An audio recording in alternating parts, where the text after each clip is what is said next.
Sound effect ये हमारे video को जीरो से हीरो बनाने में कितना ज़्यादा इम्पोर्टेंट है ये आप लोगों को अच्छे तरीके से पता होगा। तो चलिए बिना फ़ोन की बैटरी डिस्चार्ज किए वीडियो को स्टार्ट करते हैं एंड आप लोगों को साउंड इफेक्ट सुनाते हैं।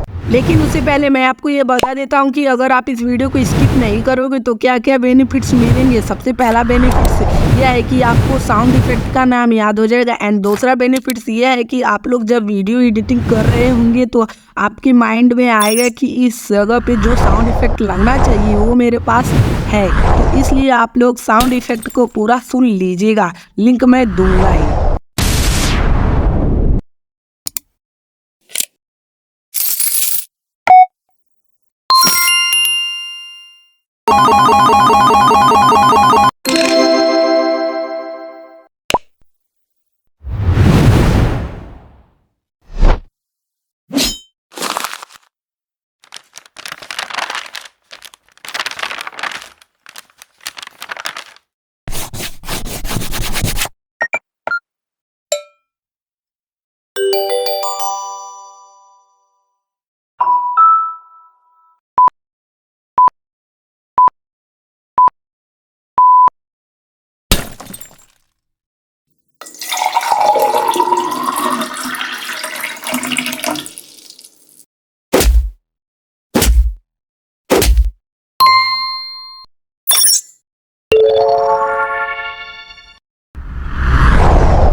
तो अब बात करते हैं साउंड इफेक्ट की लिंक कहाँ मिलेगी। तो फाइनली मैंने comment box and description box में साउंड इफेक्ट की लिंक लगा दी है। आप वहां जाकर साउंड इफेक्ट आसानी से डाउनलोड कर सकते हो। लेकिन वेट अगर आप लोग चैनल को सब्सक्राइब नहीं करोगे तो आने वाली वीडियो को मिस कर दोगे।